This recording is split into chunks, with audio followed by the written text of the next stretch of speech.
नमस्कार, अफसरनामा में आपका स्वागत है। आज के इस खास पेशकश में हमारे साथ हैं 2012 बैच की आईएएस अधिकारी हर्षिका सिंह। हर्षिका जी इस वक्त मंडला की कलेक्टर हैं, वो मंडला जिस पर कुदरत अपना पूरा दुलार लुटाती है। ये मंडला अपनी आदिवासी संस्कृति, अपनी परंपराओं को बेहतरीन तरीके से सहेज कर रखे हुए है और यहाँ एक प्रशासक के रूप में उन्होंने रिमार्केबल काम किया है। हर्षिका सिंह जी, आपका बहुत बहुत स्वागत है। बहुत बहुत धन्यवाद। जैसे कि हमारे शो का मिजाज है, मैं सबसे पहले आपसे आपकी जर्नी के बारे में जानना चाहूँगा, आपकी शुरुआत के बारे में जानना चाहूँगा और किस तरीके से आपका ये सफ़र शुरू हुआ। मैं ओरिजिनली रांची झारखंड से हूँ। मेरा जन्म रांची में हुआ। उसके बाद मेरी जो शुरुआती स्कूल शिक्षा है वो भी रांची में हुआ। तत्पश्चात मैंने अपना graduation Saint Xavier's College Ranchi से किया। इकोनॉमिक्स ऑनर्स में मैंने अपनी पढ़ाई की और बाय गॉड्स ग्रेस मैं यूनिवर्सिटी टॉपर रही, गोल्ड मेडलिस्ट रही। उसके बाद हम लोगों ने again it was a God's blessing कि मुझे दुनिया के एक बड़े institute London School of Economics से अपने मास्टर्स की पढ़ाई करने का मौका मिला।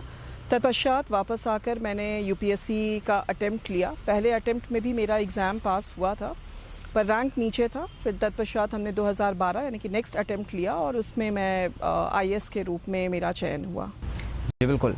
आप, जाहिर सी बात है कि आप शुरुआत से ही आपकी मेधा पढ़ाई में, आपकी शिक्षा में झलकती रही। यही वजह रही कि आपने एक बेहतरीन उद्देश्य के साथ अपनी पूरी पढ़ाई की और उसके बाद फिर यूपीएससी का आपने रुख किया। कितना चुनौतीपूर्ण होता है ये सफ़र? ये सवाल इसलिए मायने रखता है क्योंकि बहुत से छात्र होते हैं, बहुत से विद्यार्थी होते हैं जिनके मन में ये सपना होता है कि वो भी किसी दिन इस तरीके की कोई एग्ज़ाम निकालें और देश सेवा में अपना योगदान दे सकें। तो इसकी शुरुआत कहाँ से की जानी चाहिए और किस भाव के साथ आगे बढ़ना चाहिए? मेरे लिए यूपीएससी एक बचपन का सपना रहा है। बहुत छोटे उम्र में मुझे याद है कि एक बार मैं अपने पेरेंट्स के साथ कहीं जा रही थी और वहाँ पर मुझे एक पीली बत्ती गाड़ी दिखी रास्ते में और वो एक क्यूरियोसिटी रेज़ की मन में कि ये किसकी गाड़ी है, कौन इसमें बैठता है। उस समय मैं बहुत छोटी थी और पेरेंट्स ने बताया कि उस समय के जो तत्कालीन कलेक्टर साहब हैं उनकी गाड़ी है वो। उस समय सिर्फ एक प्रश्न था, एक उत्तर था, पर धीरे धीरे जैसे जैसे मैंने यूपीएससी के बारे में जानना शुरू किया और स्पेशली आईएएस के बारे में जानना शुरू किया, मुझे ऐसा लगा कि एक ऐसी सेवा है जिससे किसी भी इंसान की ज़िंदगी का कोई भी आयाम आप छू सकते हैं, एक पॉजिटिव इम्पैक्ट ला सकते हैं और धीरे धीरे एक पैशन के रूप में, एक मिशन के रूप में ये डेवलप होता रहा और उसके बाद एक ज़िंदगी का एक ड्रीम बन गया। और मुझे लगता है उसके बाद ज़िंदगी में काफ़ी उठाव चढ़ाव आए क्योंकि मैं मेधावी छात्रा रही और जनरली पेरेंट्स का ये रहता है कि आप इंजीनियरिंग या मेडिसिन या कुछ एक सेफ करियर लेकर आगे बढ़ें। पर क्योंकि एक मन में एक मैं कहूँगी कि एक बहुत बड़ा एक सपना था, एक ड्रीम था, एक पैशन था, उसको ध्यान में लेते हुए हम लोगों ने इसको टेकअप किया। और मुझे लगता है कि जो भी इस तरह के लोग हैं जो इस परीक्षा में आना चाहते हैं, जो इस क्षेत्र में अपना नाम कमाना चाहते हैं, उनके लिए बस एक ही आग्रह रहेगा कि एक सपना ज़रूर देखिए और उस सपने को पाने के लिए अपना पूरा ताकत लगाइए। मुझे लगता है कि जब आदमी मेहनत करता है तो बाकी सारी परिस्थिति उसके फेवर में हो जाती है और कहीं ना कहीं वो अपना रुख जो है अपने बनाता चला जाता है। अगर हम इसके शेड्यूल की बात करें, पढ़ाई की बात करें, तो किस तरीके से एक एस्पिरेंट को अपनी तैयारी की शुरुआत करनी चाहिए? पहले तो उसने सपना देख लिया, अब इस सपने को पूरा करने के लिए वो किस तरीके से आगे बढ़े? मुझे लगता है कि इसकी पढ़ाई में एक सिस्टमैटिक अप्रोच की आवश्यकता है और सबसे इम्पॉर्टेंटली एक सेल्फ डिसिप्लिन की आवश्यकता है। मैंने अपनी यूपीएससी की तैयारी अपने घर रांची में रहकर ही किया। कोई किसी भी तरह का कोई कोचिंग नहीं लिया और मेरी जो पूरी पढ़ाई थी वो मेरे कॉलेज और यूनिवर्सिटीज़ के मेरे प्रोफेसर्स के सानिध्य में और घर के माहौल में ये किया गया। और इसलिए और भी आवश्यक हो गया था कि एक सेल्फ डिसिप्लिन के साथ में एक मतलब एक रूटीन के साथ में हम काम अपना जारी रखें। इसमें सबसे महत्वपूर्ण तो ये रहता है कि ये आवश्यक नहीं है कि आप 12 घंटा, 15 घंटा, 18 घंटा पढ़ रहे हैं। इम्पॉर्टेंट ये है कि एक बहुत ही स्ट्रैटेजिकली एक रूटीन बेस्ड डिसिप्लिन के साथ पढ़ाई कर रहे हैं और सबसे इम्पॉर्टेंट है कि डेली बेसिस में सेल्फ मोटिवेशन मेंटेन रख रहे हैं। मतलब हर दिन सुबह उठ के, जैसे मुझे याद है कि मैंने अपने जहाँ मैं पढ़ती थी उस टेबल के ऊपर मैंने एक कागज़ लगा रखा था, IAS officer Harshika Singh IAS officer. पहले 2011 मैंने लिखा था, फिर 2012 मैंने लिखा था। और अपनी पढ़ाई को शुरू करने के पहले मैं उस कागज़ को देखा करती थी। जब जब दिन में डिप्रेस होती थी उस कागज़ को देखती थी। जो हमारी एकेडमी है मसूरी, उसका मैंने कुछ फोटोग्राफ्स रखा था और उसे भी अपने स्टडी टेबल के ऊपर रखा था। और मैंने मन में ये बात रखा था कि मैं यहाँ जाऊँगी, इस वर्ष के इस महीने में मैं वहाँ पर पहुँचूँगी। और एक सेल्फ मोटिवेशन, डिसिप्लिन और एक सिस्टमैटिक प्लान के अंतर्गत हम इस काम को कर सकते हैं। ये आपने बहुत ही एक सुखद बात बताई कि आपने बिना कोचिंग के ये मुकाम हासिल किया। देश भर में लाखों विद्यार्थी होते हैं जो ये सपना लेकर जाते हैं। कोई दिल्ली जाता है, कोई किसी अपने राज्य की राजधानी में जाता है या कहीं जाता है, और कोचिंग संस्थानों में वो अपना लंबा वक्त देते हैं। कई छात्र होते हैं जो 2 साल, 3 साल, 4 साल का वक्त देते हैं। कई बार निराश भी होते हैं, कई बार टूटते हैं, फिर खड़े होते हैं। तो ये जो स्वाध्याय का आपने रास्ता अपनाया, ये कितना कारगर साबित हो सकता है उस दौर में जहां पर इस वक्त कोचिंग सबसे बड़ी आवश्यकता बने हुए हैं? आज के समय में, जैसा आपने कहा कि स्पेशली बड़े शहरों में, दिल्ली में, या अगर हम मध्य प्रदेश की बात करें तो इंदौर में, भोपाल में, इस तरह के बहुत सारे कोचिंग इंस्टीट्यूट्स हैं। With due respect to all of them, ये मैं बिल्कुल समझती हूँ कि शायद उससे चीज़ें उनको एक सिस्टमैटिक रेडीमेड मटेरियल के रूप में उपलब्ध हो जाता है। बट मेरा एक पर्सनल मत ये है कि हम किसी भी काम को सिर्फ यूपीएससी केवल एक परीक्षा के रूप में क्यों देखें। आगे चल के जब एक आईएएस ऑफिसर के रूप में हम काम करते भी हैं तो मुझे लगता है उस काम का फाउंडेशन, कॉन्सेप्ट, उसकी पूरी बारीकी अगर हम जान जाते हैं, समझ जाते हैं, तो उस काम को करने में हमको सहूलियत होता है। सेल्फ स्टडी में ये ज़रूर होता है कि आपको थोड़ा ज़्यादा इंटेंसिव टाइम लगता है। It's not an easy process कि आपको, क्योंकि मटेरियल्स बनाने पड़ते हैं, आपको खुद सेल्फ स्टडी करके चैप्टर वाइज या तो आप नोट्स बनाते हैं या आप जिस भी तरह से अपने मटेरियल को रखते हैं, तो वो उसमें समय ज़रूर लगता है। लेकिन उस प्रोसेस में आप खुद सेल्फ इंग्रेन्ड हो जाते हैं, आपकी कंसेप्चुअल अंडरस्टैंडिंग बहुत क्लियर हो जाती है। और उसके बाद प्रश्न केवल ये आवश्यक नहीं होता कि जो किताब आपने पढ़ी उसी से आए। उस किताब का जो कॉन्सेप्ट अगर आपको क्लियर है तो प्रश्न कुछ भी आए आप उसका जवाब दे पाएंगे। तो मुझे लगता है कि सेल्फ स्टडी शायद इसमें हेल्प करता है कि आपकी जो कंसेप्चुअल अंडरस्टैंडिंग है उसको और क्लैरिफाई करता है। साथ में कई सारे लोग आज की डेट में लोग कोचिंग लेते हैं। मुझे किसी भी कोचिंग इंस्टीट्यूट से या कोचिंग के ओवरऑल प्रोसेस से कोई इशू नहीं है। वो एक तरह से बहुत लोगों को बहुत चीज़ें थोड़ा सहयोगी रूप में हेल्प कर देता है। लेकिन किसी भी समय जो भी व्यक्ति, इनफैक्ट जो भी बच्चा कोचिंग ले रहा है, उसको तो मैं यही कहना चाहूँगी कि वो युवा भी अपनी कोचिंग के साथ सेल्फ स्टडी में समय लगाए, क्योंकि ultimately it's you who is going to sit in the exam and face it. तो कोचिंग इंस्टीट्यूट आपको एक लिमिटेड मटेरियल दे रहा है, बट आपका कॉन्सेप्ट क्लियर है तो आप आगे जो है कोई भी एग्जाम फेस कर सकते हैं। आपने टीकमगढ़ में बतौर कलेक्टर काम किया, आपने मंडला में काम किया। मंडला को लेकर एक मेरी अलग ही दृष्टि है। मैं इसे मध्य प्रदेश के बहुत विशिष्ट जिलों में शुमार मानता हूँ। वैसे यहाँ कान्हा नेशनल पार्क है, लेकिन इसके अलावा भी यहाँ बहुत कुछ है जिसके लिए ये अहमियत रखता है। यहाँ के लोगों का जो रहन सहन है, यहाँ के लोगों का जो स्वभाव है, वो अपने आप में बहुत ख़ास है। बहुत भोले लोगों के रूप में इस ज़िले की पहचान है। एक प्रशासक के तौर पर आपने यहाँ पर किस तरीके से देखा है, चीज़ों को समझा है, यहाँ के लोगों की जीवन को और बेहतर बनाने के लिए आपने, आपकी लीडरशिप में किस तरीके से काम हुआ? ये एक बहुत ही सुंदर जिला है। माँ नर्मदा की कृपा है पूरे जिले में। Almost 50% of the total topography जो है वो फॉरेस्टेड एरिया है। तो यहाँ पर फॉरेस्ट और एडमिनिस्ट्रेशन, रेवेन्यू एडमिनिस्ट्रेशन बिल्कुल साथ साथ में उसे काम करना पड़ता है। इसके अलावा जैसे आपने कहा कि यहाँ कान्हा टाइगर रिजर्व भी है यहाँ पर। और सबसे महत्वपूर्ण यहाँ पर ये ट्राइबल जिला होने के कारण यहाँ पर 2 ट्राइबल ग्रुप्स, स्पेशली गोंड जनजाति के लोग और बैगा समुदाय के लोग हमारे साथ इस ज़िले में निवासरत हैं। जब मैंने इस ज़िले को ज्वाइन किया तो एक जनरल सी फीलिंग ये मुझे शुरू में ही आ गई थी कि कहीं ना कहीं एक ट्राइबल डिस्ट्रिक्ट या ट्राइबल एडमिनिस्ट्रेशन सामान्य एडमिनिस्ट्रेशन से अलग होता है। It's a very typical challenge for an administrator, क्योंकि एक गैप रहता है। जैसे यहाँ पर भी मैं आई तो मुझे ये समझ में ये आभास हो गया था कि जो गोंडी कल्चर के लोग हैं या जो बैगा समुदाय के लोग हैं, उनका एक अपना वर्ल्ड व्यू है, एक अपना कल्चरल सेटअप है, और उस कल्चरल सेटअप, उस वर्ल्ड व्यू के साथ में एज अ प्रशासन हमें उनके साथ काम करना है। तो हम लोगों ने शुरुआती दौर पे पूरे ज़िले का दौरा किया, हर बैगा टोला, हर हमारे 1 ग्राम तक हम पहुंचने की कोशिश किए। वहां जाकर हम लोगों के कल्चर, उनके शब्द, उनके लैंग्वेजेस को समझा, उनके वर्ल्ड व्यू को हम लोगों ने समझने की कोशिश की। और उसके बाद जो हमारे गवर्नमेंट के स्कीम्स थे, उन स्कीम्स को इम्प्लीमेंट करने के लिए मुझे बहुत शुरू से ये लगा कि अगर हम ये वेट करते रहे कि लोग हमारे तक पहुंचेंगे और अपने राइट्स के बारे में या अपने स्कीम्स के इम्प्लीमेंटेशन के बारे में मांग करेंगे, तो वो नहीं होगा। तो हम लोगों ने यहाँ पर डोर स्टेप डिलीवरी पे बहुत फोकस किया हुआ है। मतलब हमारी जो पूरा अमला है वो हर घर तक जाता है, लोगों की पात्रता के हिसाब से उनका गैप एनालिसिस करता है और स्कीम से उनको आच्छादित करता है।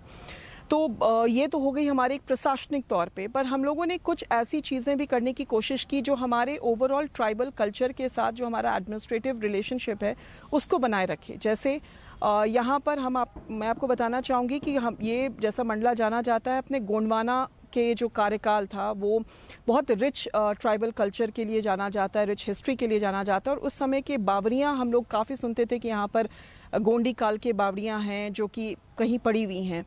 हम लोगों ने वापस इतिहास की पन्ने पलटे, यहाँ पे अंग्रेज़ों के ज़माने की बहुत अच्छी डॉक्यूमेंटेशन है, उन कागज़ों को देखा और इस तरह की जो बावरियाँ जो कहीं इंक्रोच्ड थी या बिल्कुल जंगल में कहीं ऐसी पड़ी हुई थी, उन सबों को रिवाइव किया, सो दैट हम गोंडी कल्चर को भी रिवाइव कर रहे हैं, उस रिच ट्राइबल वाटर हिस्ट्री को भी रिवाइव कर रहे हैं और हम आज की डेट के लिए जो सबसे आवश्यक है पानी का काम, वो भी हम कर रहे हैं। और इसमें हमने मनरेगा अभिसरण के साथ में इस काम को किया।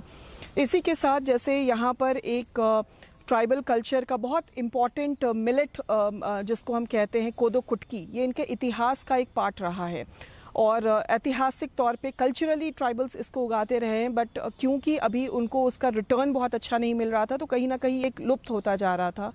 उसके रिवाइवल पे हम लोगों ने काम किया, उसके प्रोसेसिंग पे काम किया। लगभग हम लोगों ने पिछले 2 सालों में पर ईयर हम लोगों ने 5-5 हज़ार हेक्टेयर एरिया इसमें बढ़ाने की कोशिश की। साथ ही यहाँ पर गोंडी जो हमारी पेंटिंग थी वो लुप्त हो गई थी, यहाँ का सिल्क कल्चर लुप्त हो गया था।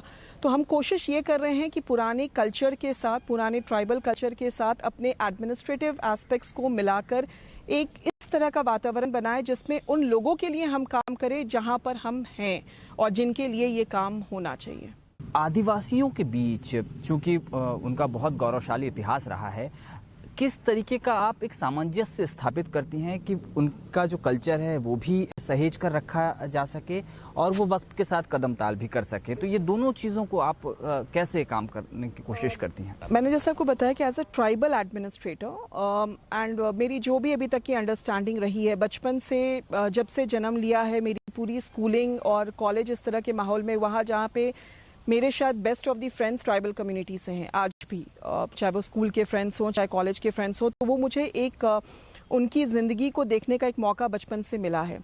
आज जब उनके साथ काम करने का मौका मिला तो मुझे ये ज़रूर समझ में आ रहा था कि उनका एक अपना वर्ल्ड व्यू है और उस वर्ल्ड व्यू को अंडरस्टैंड करके, उसको अप्रिशिएट करके ही हम आगे बढ़ सकते हैं। तो आज हमारा काम करने का नज़रिया ये है कि अगर हमें कुछ भी काम करना है, कोई भी स्कीम, क्योंकि भारत सरकार दिल्ली में एक स्कीम बनाती है और उसे हमें मंडला में इम्प्लीमेंट करना होता है और यहाँ की परिस्थिति अलग होती है। तो मैं एक छोटा सा आपको उदाहरण देना चाहूँगी। कोविड के समय यहाँ के लोग एक्सेप्ट नहीं कर रहे थे कि कोविड नामक कोई चीज़ भी है, दे वर नॉट एक्सेप्टिंग इट, क्योंकि ट्राइबल कम्युनिटी आइसोलेशन में रहती है तो केस लोड इनिशियली बहुत कम था। लोगों को लग रहा था कि प्लस नेचर बिलीवर्स होते हैं ये, तो उनको ये लगा कि आपने मदर नेचर के साथ में कुछ गलत किया है तो उन्होंने आपको जो है एक पनिशमेंट दिया है, इस तरह की मेंटालिटी थी। तो बहुत हमें मेहनत लगा लोगों को ये समझाने के लिए कि ये बहुत सीरियस मामला है, बट उस समझाने के दरमियान हम हरदम ये कोशिश करते हैं कि हम जो यहाँ के ट्राइबल नेचुरल लीडर्स हैं, हर कम्युनिटी के अपने जो है मुकद्दम हैं, अपने जो उनके लीडर्स हैं, उनके साथ हम बैठते हैं, अपनी बातों को साझा करते हैं, समझाते हैं और उन ट्राइबल लीडर्स के माध्यम से अपनी बातों को जो है हम आम जन तक पहुंचाते हैं। इसी तरह से जब कोविड वैक्सीनेशन की बात आई तो एक ऐसा जिला जहां रूटीन इम्यूनाइजेशन ही बच्चों का बहुत बड़ा चैलेंज है, वहां पर यह कहना कि तुम सारे 18+ उम्र के सभी लोगों को वैक्सीनेट कर दो, वो एक बहुत बड़ा चैलेंज था। और लोग मतलब इस हद तक थे कि जब हमने ट्रेडिशनल वे ऑफ वैक्सीनेशन शुरू किया, हमारे लोग जब जा रहे थे गांव पंचायतों में, हमारी गाड़ियों पे पत्थर पत्थरबाजी होती थी, लोग भाग जाते थे पहाड़ के ऊपर, नदियों के पार, बहुत तरह की दिक्कतें आ रही थी। उस समय भी हम लोगों ने ये कोशिश किया कि बैगा समुदाय के लोग, जो कि जिनकी बातें पूरे जिले में, पूरे ट्राइबल कम्युनिटी में एज डिक्टाट माना जाता है, अगर वो कुछ कह दिए तो सब वो करते हैं, तो उन लोगों को हमने कॉन्फिडेंस में लिया। और जब उनमें से कुछ लोगों ने वैक्सीनेशन लिया, उसके बाद एक मैसेज गया कि ये कल्चर का हिस्सा है और हम इसको ले सकते हैं। तो कहने का मतलब ये है कि हम लोग हरदम कोशिश किया कि हम जो ट्राइबल कल्चर या ट्राइबल कम्युनिटी के जो नेचुरल लीडर्स हैं, उनको हमने अपने पार्टिसिपेटरी गवर्नेंस के अंतर्गत हरदम एक हिस्सा बना के रखा है, और उसके साथ हम अपने एडमिनिस्ट्रेटिव वर्क को जो है टेकअप करते हैं। महिलाओं और बच्चों के लिए आप लोगों ने किस प्लानिंग के साथ काम किया? इसके अलावा एक और सवाल मैं इसी में जोड़ना चाहूँगा, शिक्षा को लेकर। तो इन तीन चीज़ों पर आपका फोकस किस तरीके से रहा है और उसके क्या रिजल्ट आप देख पाई हैं? यहाँ पर अनीमिया का बहुत बड़ा विषय है, तो हम लोगों ने ये कोशिश किया कि 14 वर्ष से अधिक उम्र की हमारी जितनी बच्चियां हैं, उन सबों का हम लोगों ने ब्लड टेस्ट करवाया, और उसका एक हम ऑनलाइन डेटा रिपोजिटरी मेंटेन कर रहे हैं, सो दैट टाइमली इंटरवेंशंस, जो मेडिकल इंटरवेंशंस हो रहे हैं, उसके बाद उनके हेल्थ पे क्या असर हो रहा है, और कल होकर जब वो प्रेग्नेंट होती हैं तो उसका एक रिकॉर्ड हिस्ट्री हमारे पास रहता है, so that right time intervention with medical practices हम कर सकें। अभी तक ये हिस्ट्री नहीं था, पता नहीं रहता था, अचानक से 1-2 महीने में जो है महिलाओं का स्वास्थ्य खराब हो जाता था, और कई बार उसके कारण माल न्यूट्रिशन, बच्चों का जन्म लेना और इस तरह की चीज़ें होती थी। तो एक तो हम लोगों ने अनीमिया के फ्रंट पे जो है एक इंटेंसिव वर्कफ्लो ला के काम करने की कोशिश की। इसके साथ मैं बताना चाहूँगी कि हम लोगों ने जिले में एक सैम फ्री मंडला करके हमने चलाया हुआ है पिछले 2 साल से। इसमें बेसिकली हर गांव, हर पंचायत में हम घर घर बच्चों का वजन और उनका हाइट लेकर ये निकालते हैं कि हमारे अति कुपोषित बच्चे कितने हैं, और उसके हिसाब से हम ये कैटेगराइज करते हैं कि कितने को मेडिकल इंटरवेंशंस की आवश्यकता है, कितने को कम्युनिटी पार्टिसिपेशन से केवल अच्छा भोजन, अच्छी सब्जियां, अच्छी हरी सब्जियां और फल खिलाकर भी हम कर सकते हैं। साथ में उस परिवार का हम आर्थिक वृद्धि के लिए भी वर्क प्लान बनाते हैं, ताकि उस घर में पैसा पहुंच सके और बच्चा खाना खा सके। तो उस तर्ज पे भी हम लोगों ने काम किया, जिसके काफ़ी अच्छे परिणाम देखने को मिले। और तीसरा, शिक्षा को लेकर हमने जिले में एक नई उड़ान करके एक प्रोजेक्ट शुरू करके रखा है। उसके कई सारे आयाम हैं। इसमें सर्वप्रथम हम लोगों ने कोशिश ये किया कि हमारे जो प्राइमरी स्कूल्स हैं, आप भी वाकिफ़ होंगे कि जो ट्राइबल क्षेत्र होता है उसमें बच्चों का ड्रॉप आउट बहुत ज़्यादा होता है, लोग जाते नहीं हैं, आंगनबाड़ियों में जाते नहीं हैं। तो उसको मीट करने के लिए हम लोगों ने इसे आकर्षक रंगों में, मतलब बच्चों के हेल्प से ही उसको पूरा पेंटिंग्स करवाए हैं, लैंडस्केपिंग करवाए हैं, टीचर्स की ट्रेनिंग करवाई, और आज स्थिति ये है कि लोग उन स्कूल्स में एज अ कम्युनिटी आते, बच्चे, पेरेंट्स अपने बच्चों को लेकर आते हैं, क्योंकि एक आकर्षण का वो पॉइंट हो गया है। तो एक एक्सपेरिमेंट था। मैम, मैं एक सवाल आपसे पूछना चाहूँगा कि कान्हा नेशनल पार्क का एक बड़ा हिस्सा मंडला ज़िले में, और हाल ही में हमने देखा कि नक्सल गतिविधियां भी मंडला ज़िले में देखी गई, जो अक्सर इससे पहले कभी देखी नहीं गई थी। इसको लेकर किस तरीके से काम किया जा रहा है? मंडला जिले का जो भौगोलिक स्ट्रक्चर है, वो जैसा मैंने आपको बताया कि एक्सटेंसिवली फॉरेस्टेड एरिया है, और अनफॉर्चुनेटली पिछले कुछ सालों में यहाँ पर नक्सल एक्टिविटीज़ देखे गए हैं। इनफैक्ट एक नक्सल एनकाउंटर भी हुआ है रिसेंटली मंडला जिले में।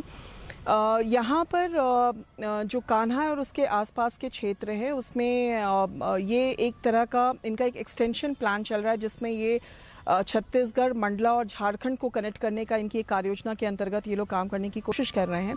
पर एज एन ऑफिसर मैं ये फील करती हूँ कि जब हम एज अ डेवलपमेंट ऑफिसर कहीं कोई गैप छोड़ जाते हैं, तो उस गैप को फुलफिल करने के लिए, माइंड वॉश करने के लिए सामने वाला व्यक्ति उस स्पेस को यूज़ करता है। तो हम लोगों ने ये एक बिल्कुल मिशन मोड में लिया हुआ है। हमारी जितनी पंचायतें नक्सल क्षेत्र में आती हैं, प्रभावित क्षेत्र में आती हैं, छत्तीसगढ़ बॉर्डर में है, वहाँ बहुत ही इंटेंसिव मोड में हम घर घर तक अपने स्कीम्स को पहुँचाना, वहाँ पर लाभ वितरण के साथ में कुछ ऐसी सेवाएं, जैसे अभी हम लोगों ने उसी क्षेत्र में एक बड़ा 750 स्क्वायर किलोमीटर पे हैबिटेट राइट दिया है हमारे बैगा परिवारों को, जो कि जल जंगल जमीन का राइट है, and that gives them the right कि वो अपनी ज़िंदगी को हर आयाम से पूरी तरह से जी सकें। इस तरह के इंटरवेंशंस करके हम कोशिश करें कि हमारी तरफ से कोई गैप बना ना रहे, और साथ में पुलिस एडमिनिस्ट्रेशन और फॉरेस्ट एडमिनिस्ट्रेशन के साथ भी हम लोग रेगुलरली हर मंथ इसकी समीक्षा करते हैं। जहां जो गैप समझ में आता है उस पर हम लोग कार्रवाई भी करते हैं। चलिए, अब मैं एक आपके दूसरे पक्ष के बारे में आपसे सवाल पूछना चाहूँगा। मैं आपके परिवार के बारे में जानना चाहूँगा, आपके हस्बैंड के बारे में जानना चाहूँगा। और आप चूँकि जैसी मुझे जानकारी आप दोनों प्रशासनिक सेवाओं में हैं, तो ये तालमेल कैसे बनता है?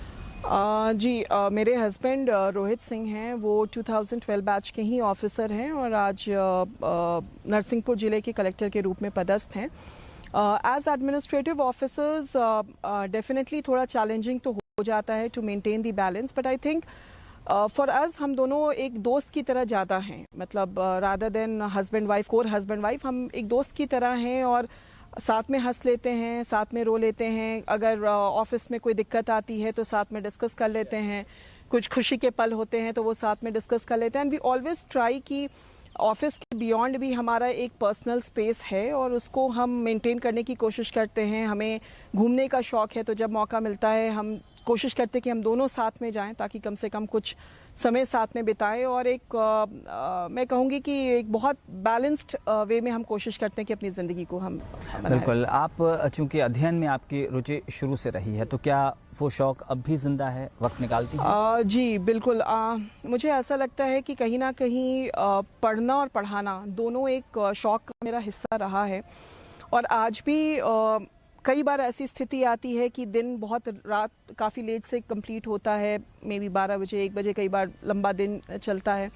उसके बाद भी मैं कोशिश करती हूँ कि आधा घंटा, चाहे कोई भी किताब हो, कोई भी कुछ ऐसी पत्रिकाएं मैं पढ़ती हूँ तो वो मैं ज़रूर पढूं। बिना पढ़े शायद मुझे नींद नहीं आती है या वो करे, वो मेरी ज़िंदगी का एक हिस्सा बन गया है। तो I need that half an hour at least bare minimum time for my self, कि जब मैं खोलकर किसी भी किताब को जो मैं पढ़ रही होती हूँ उसका कम से कम भले 1 पन्ना ही पढूं, 2 पन्ना पढूं, लेकिन वो पढ़ती ज़रूर हूँ, तो दिन वैसे खत्म हो जी। एक अंतिम सवाल आपसे पूछना चाहूँगा। आप तकरीबन 2 वर्षों से या उससे कुछ अधिक समय से यहाँ पर बतौर कलेक्टर काम कर रही हैं।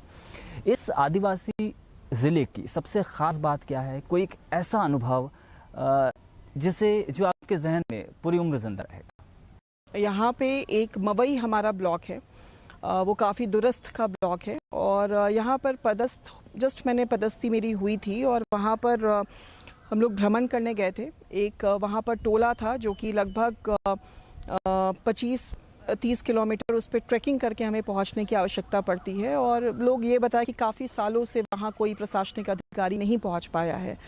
तो we made it a point कि लेट्स गो एंड सी कि क्या है नहीं है। तो हम लोग वहाँ पर पहुँचे थे और वहाँ पहुँचे, ऑब्वियसली ये समझ में आया कि there is a gap in terms of scheme distribution और हम लोगों ने जनरल एक अवेयरनेस कैंपेन चलाया, साथ में सारे गवर्नमेंट स्कीम्स को आच्छादित करवाने की बात की, पेंशन इत्यादि की बात की और उसके बाद हम वापस आ गए।